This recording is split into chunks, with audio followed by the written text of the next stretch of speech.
First of all, I just want to start off this video by saying, yes, I understand the gravity of war and that lives have been lost, and I'm really not trying to be insensitive to that topic. However, this is an investing channel, and we know that stocks move based off of whatever's going on in the world. And so a lot of people had asked me, what were good opportunities to get into during times like these? Are there stocks that are going to benefit off of tough times, including war? We saw the tough times and the stocks that were benefited off of the pandemic. And this, to me, is something that I'm treating similarly. Yes, it's terrible, it's tragic, and my heart reels for those who are in Ukraine. And I have good friends and family of friends that are in Russia too. The people of Russia are incredible, and so I think that that's something also to consider as well. Nobody is winning during this time. However, again, this is an investing channel, and I wanted to preface this by saying that while there is some crazy things going on, we're here to do a job, and that is to, continue to trade.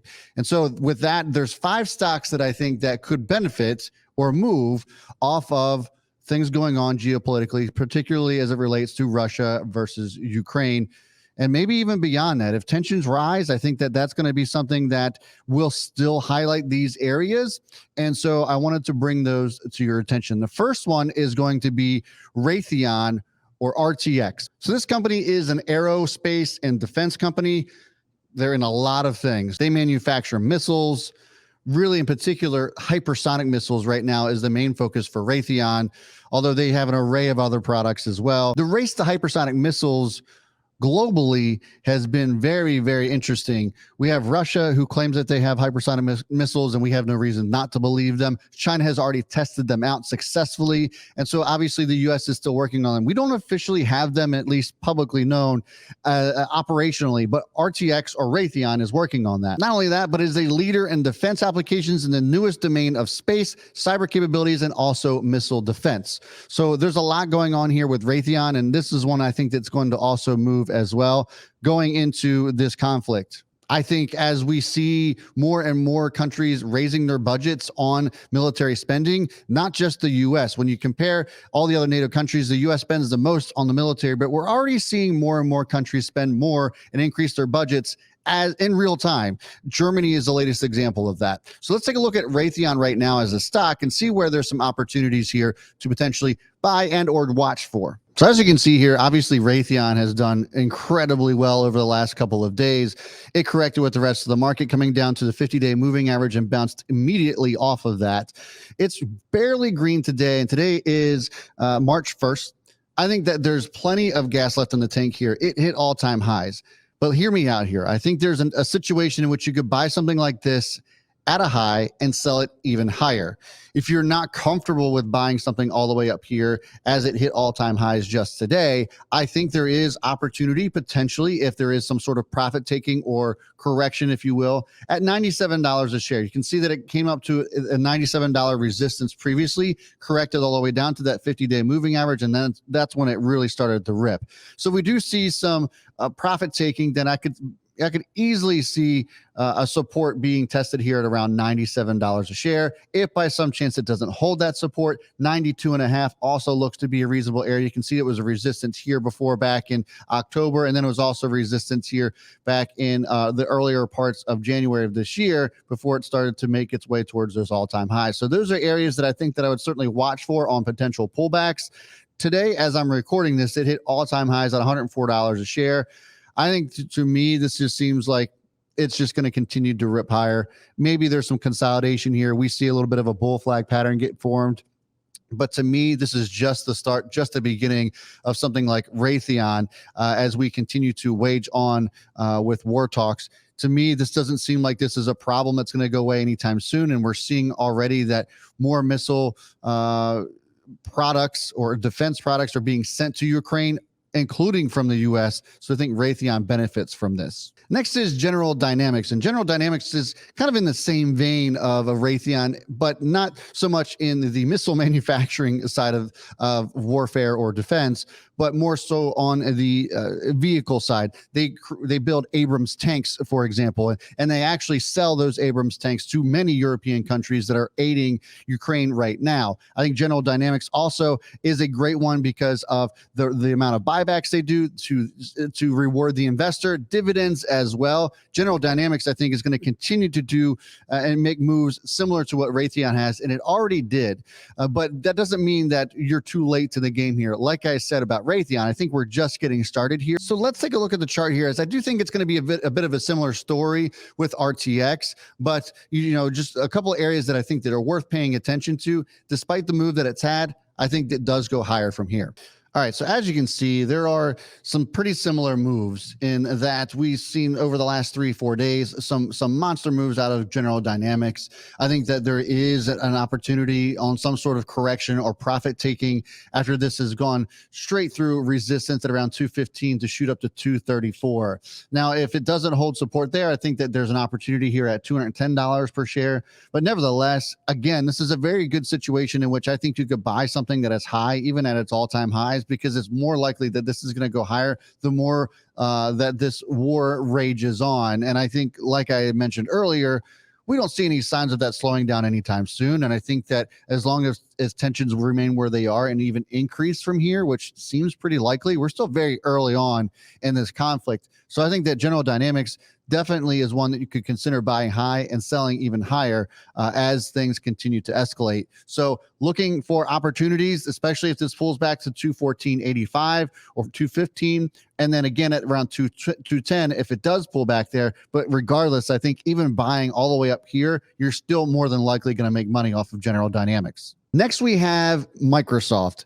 And it's very interesting. I don't know if a lot of people would have thought about Microsoft as being a company that would, gain value during times of war, but it actually does. And it has a lot to do with cybersecurity. And we're going to get to a couple of cybersecurity themed stocks later, but this is one that I think particularly would get overlooked during a time like this. If you guys recall back in 2020, Russia did carry on a cyber attack to the U.S. And Microsoft was the first company that actually discovered it. Not a CrowdStrike, not a Palo Alto, none of the other Zscaler, you name it, none of the other standalone cybersecurity companies, but it was Microsoft. It has a growing role into helping ensure the safety of the digital space in the U.S. And so I think the more that the United States and defense relies on Microsoft, the more valuable Microsoft will become during a time like this.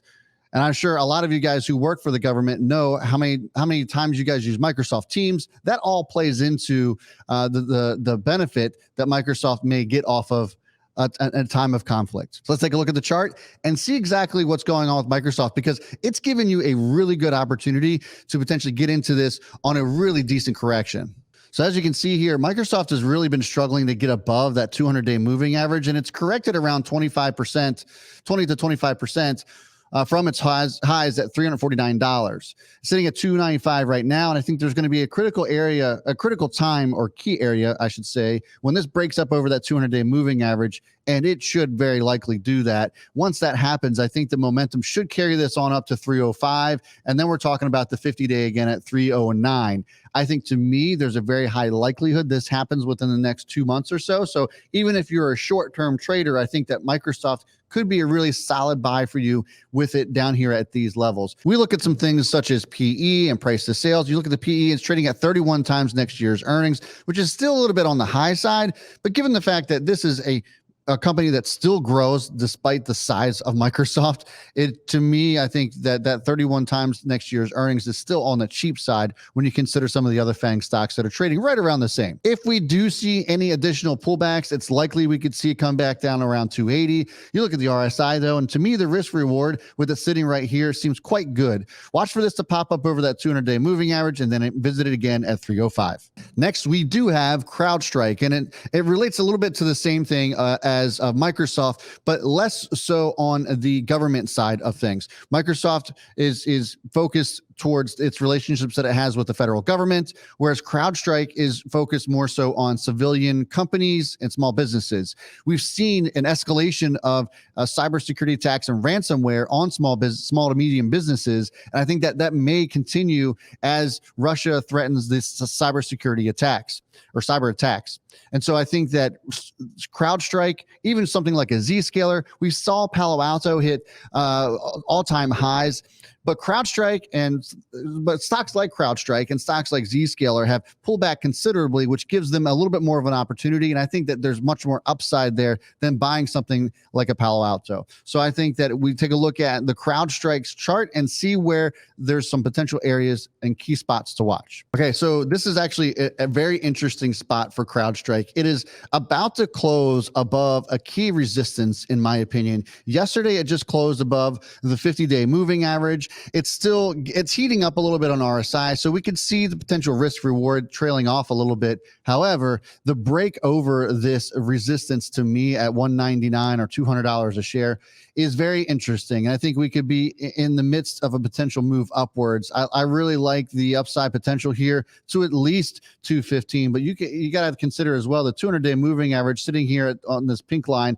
at 232 could be the spot that carries CrowdStrike with its recent move over this resistance. We could see this get carried all the way up to that 232 area. So I think that grabbing CrowdStrike even right now at $200 a share, considering it came down 30, it's right now it's down 30+% from its $298 highs. So the upside is considerable given how much this is corrected. And we could make the argument that it's starting to change direction here after its recent downtrend. So I like CrowdStrike at this price specifically. And I love the fact that it started to make the turnaround. Now, this last one is an interesting one as well that many of you may not have heard about. And it is the Chicago Mercantile Exchange. I'm going to rip this right off of Fundstrat's page because I thought what they had to say was very interesting. They said CME is one of the most prominent exchanges in the world. Volatility is good business for a company that derives its majority of its revenue from a volume-based income on energy and interest rate derivatives. The company has a counter-cyclical element to its price appreciation because when investors are buying more instruments to hedge during times of elevated uncertainty, CME makes more money.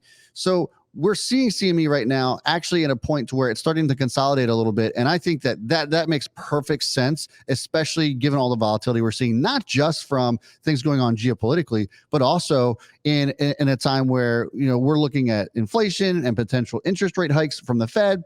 This to me just creates a perfect storm for something like CME. So let's take a look at the chart on CME and look for opportunities there as well. So yeah, looking at this, you can see that it's starting to come down to potentially test support at $231.